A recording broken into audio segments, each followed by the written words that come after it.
Hi, I'm Shaul. Today I'm going to compare a few 40mm lenses to see whether you prefer one of them over the others. I have a sample of 5 different lenses. 4 of them are 40mm primes, but one is a zoom that will be set to 40mm. The zoom will act as a reference because it was sort of a kit zoom at the time. It was never supposed to be a professional lens, and it's not supposed to be very good. In fact, I'm certain it's not very good. I've used this lens for a while now.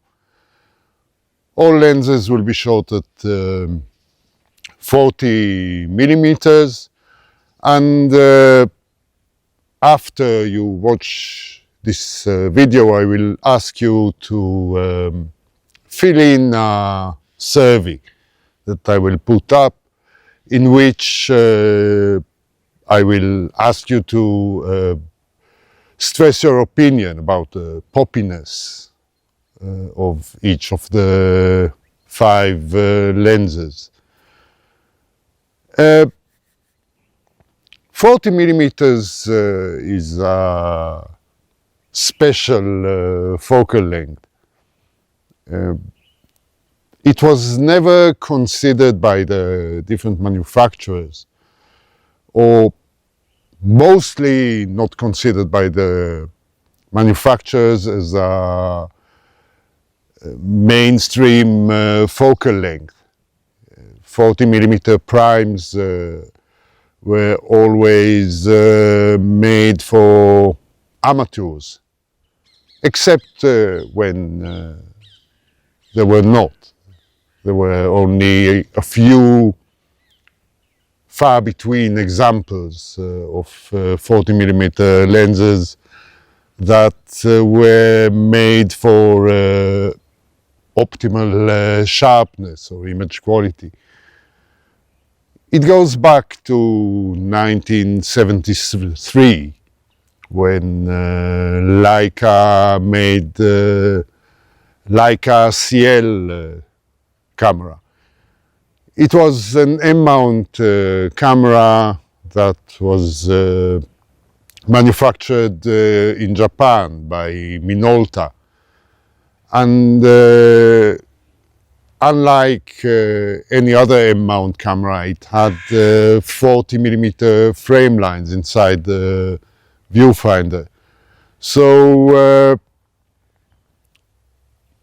it was a special one. It was introduced with 2 M-mount lenses, type C M-mount lenses, which had a different coupling mechanism to the rangefinder. But it doesn't matter. Anyway, one of those lenses was a 40mm f2, which was a cheaper M-mount lens. It was made for amateurs, matched the Leica CL camera.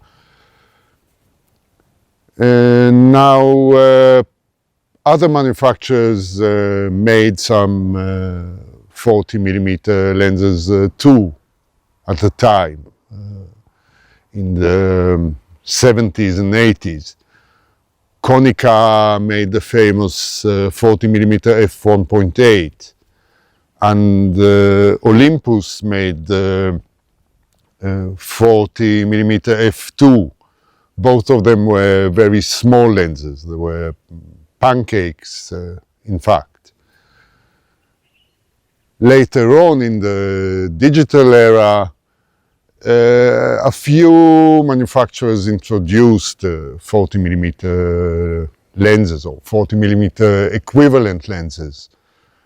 The first one, I think, was the Panasonic 20 millimeter f1.7, which was introduced with the GF1 camera.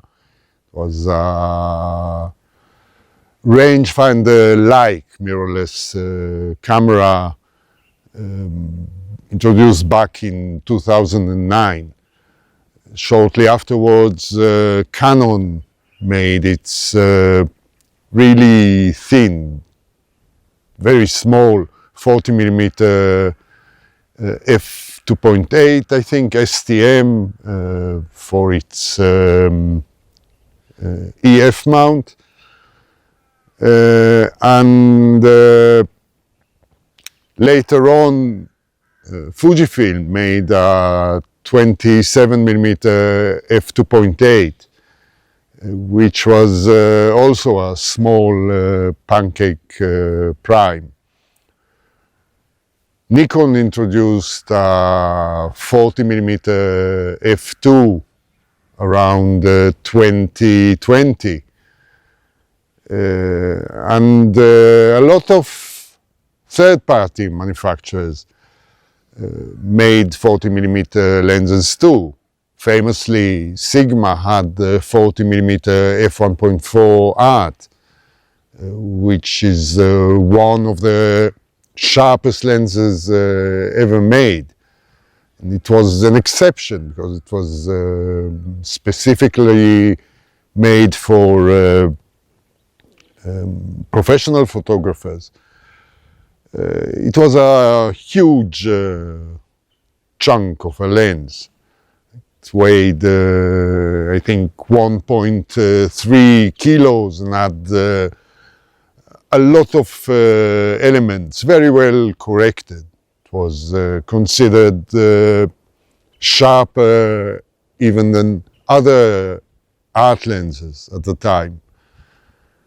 A few years ago, Viltrox introduced the 27 millimeter f1.2 for APS-C mounts, like Fuji, Sony APS-C, Nikon APS-C, and it's also considered a professional level lens, very sharp, very large too.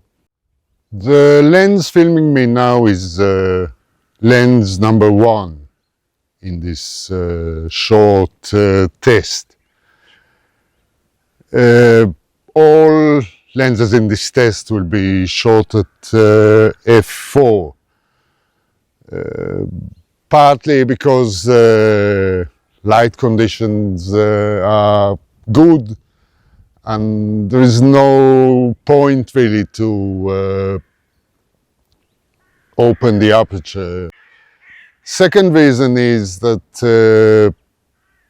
the characteristic of the lens I am after is poppiness, or a better word maybe would be succulent, where you can really tell the volume, the weight of objects in the image, rather than only their two-dimensional shape.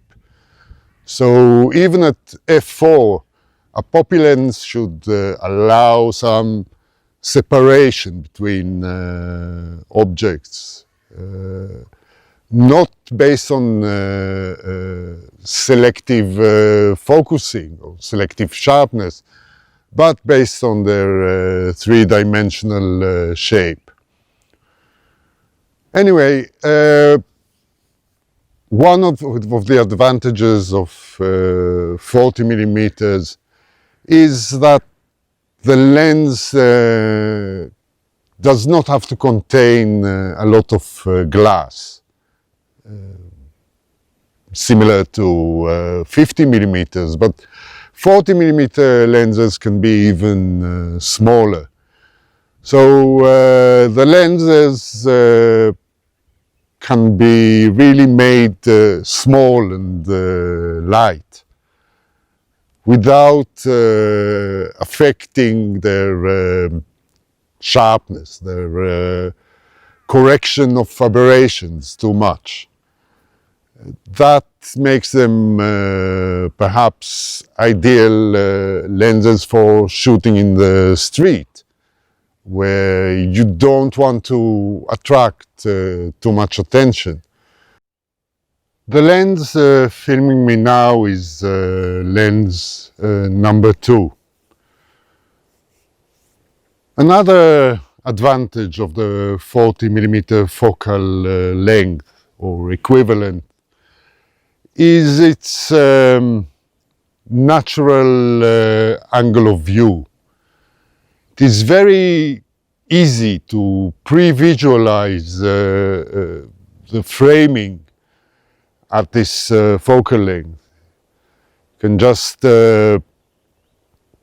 point the camera, and what you see in the viewfinder is very similar to what you see with your naked eyes when looking at the scene. That allows for shooting from the hip very easily. It's easy to estimate the composition, the framing, and can really quickly capture an image without having to put too much thought into the perspective of the lens or the compression. What you will get in the image is basically what you see. Now, in street photography, I am rather against shooting from the hip. Not because it's ineffective, but because it's ungentlemanlike. You should not hide when shooting in public. I always feel a bit awkward when I'm afraid to bring the camera to my eye. And I'd rather refrain from shooting in the first place in such situations. There is no image, I feel, that is worth it. The lens filming me now is lens number 3. Please pay attention to its rendering, to the separation it creates between different objects in this scene. The next advantage of 40 millimeters is that it is perhaps the longest focal length that allows for zone focusing in less than ideal light. You see the ease or the efficiency of zone focusing depends a lot on the physical aperture of the lens. Now, I find it rather easy to zone focus accurately when the physical aperture is smaller than about 15 millimeter. At 40 millimeters, you can do it at f2.8 or so, which is rather good. To compare, at 50 millimeter, you would need an aperture of f3.5 or so, which is already a little bit too small for shooting in lower light levels. So the ability to zone focus at lower light levels is a great boon for street photography when you want to shoot quickly. You can, it lends itself to fast-moving scenarios, shooting people at developing situations when you don't necessarily have the time to frame the image correctly, to wait for the camera to focus the lens, to choose your subject for autofocusing.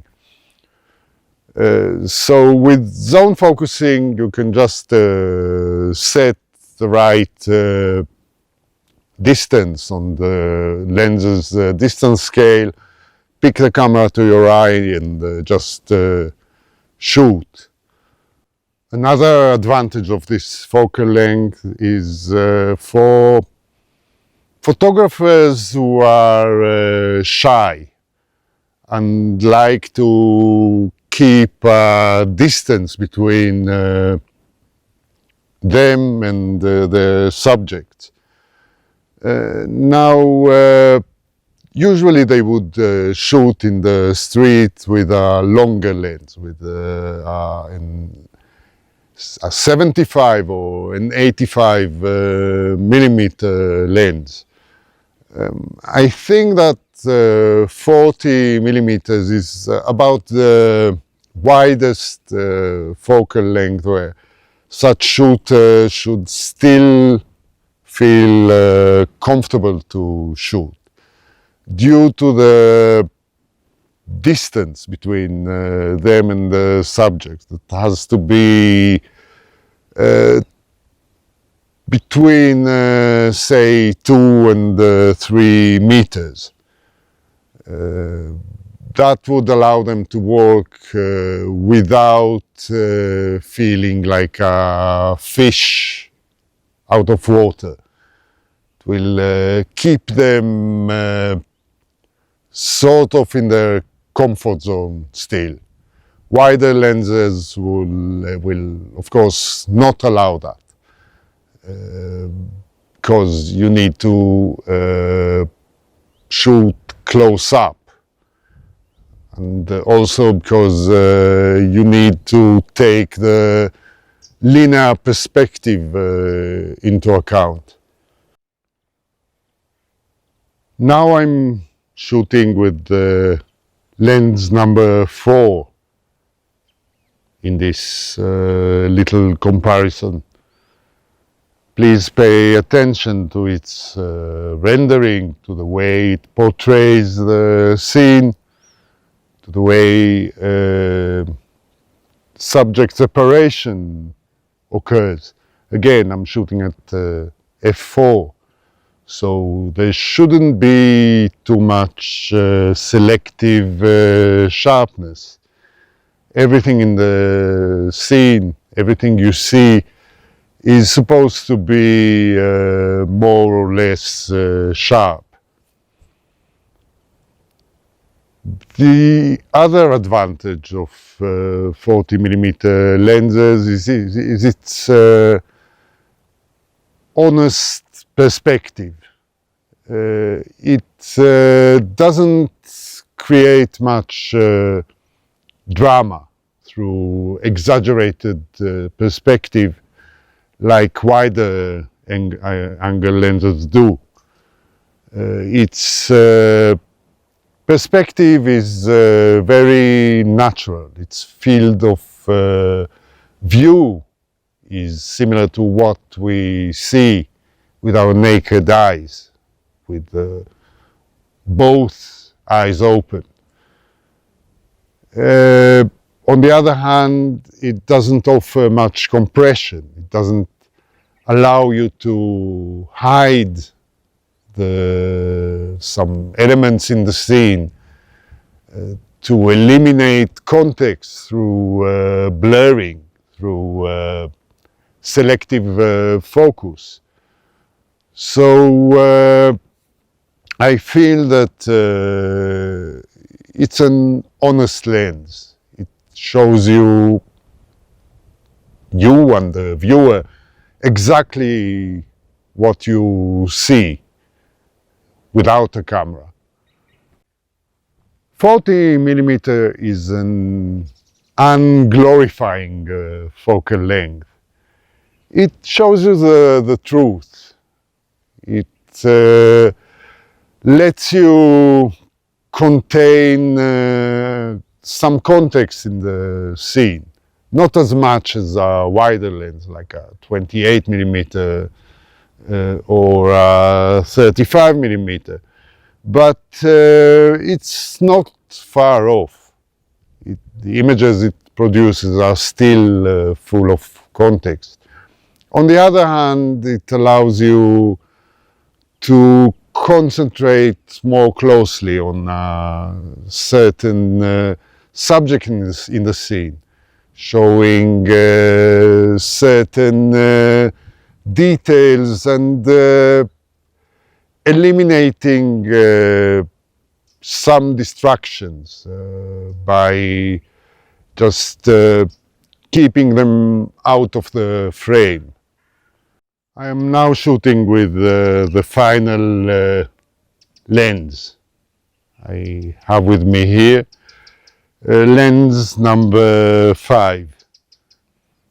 Please look at how it portrays the scene, how it renders the image, whether it's flat or poppy, whether it can differentiate between subjects, whether you can estimate the distances in the scene behind me. The last advantage of 40mm I would like to talk about is that it's a gentleman's focal length in the context of shooting people. When you shoot a single subject or two subjects in the same frame, you have to stand at a distance that is a comfortable conversational distance. You don't invade their personal space like you do when shooting with a wider lens. And on the other hand, you don't have this feeling of voyeurism when you shoot from further away with a longer lens. When shooting with a longer lens, you stand further back, and it is no longer a conversational distance, not a comfortable one. Anyway, the facial perspectives are quite neutral. The facial features are not distorted like when shooting with a wider lens, with a 28mm, for example. 40mm is not my favorite focal length. I feel more comfortable getting closer to my subjects, getting more involved in the scene. My favorite is 28 millimeter. However, 40 millimeters is a close second. It depends on the social setting, the cultural environment you are in. In some countries, in some cultures, it is not as easy to get close. People might raise an eyebrow when you try to do that. So I feel that 40 millimeters is still a decent option. A better one than 50 millimeters or longer, because it still allows you to convey some intimacy that you can only show to your viewer when close up to the scene. On the other hand, longer focal length are a little bit detached. They make an observer out of you when shooting. You are not really involved in the scene. You have to shoot from the outside in, rather than from the inside. Perspectives are not as dramatic. It's impossible to emphasize the distances like you could do with a wider focal length. You won't get this extreme linear perspective where further away subjects will be diminished. And again, it's quite an honest, natural framing that you will get. Right, I would ask you to look at the description down below and click on the link for the survey. I would really like you to stress your opinion. I would like to have a decent number of respondents so we can draw some conclusions. And maybe in the next video I will let you know which lenses I used and what was the public opinion about each one of them. If you like this video and would like to support my channel, please consider buying me a coffee. There is a link in the description below. It's a nice gesture between gentlemen. So thank you for watching and see you again soon. Hopefully with some results and insights into those 5 different optics.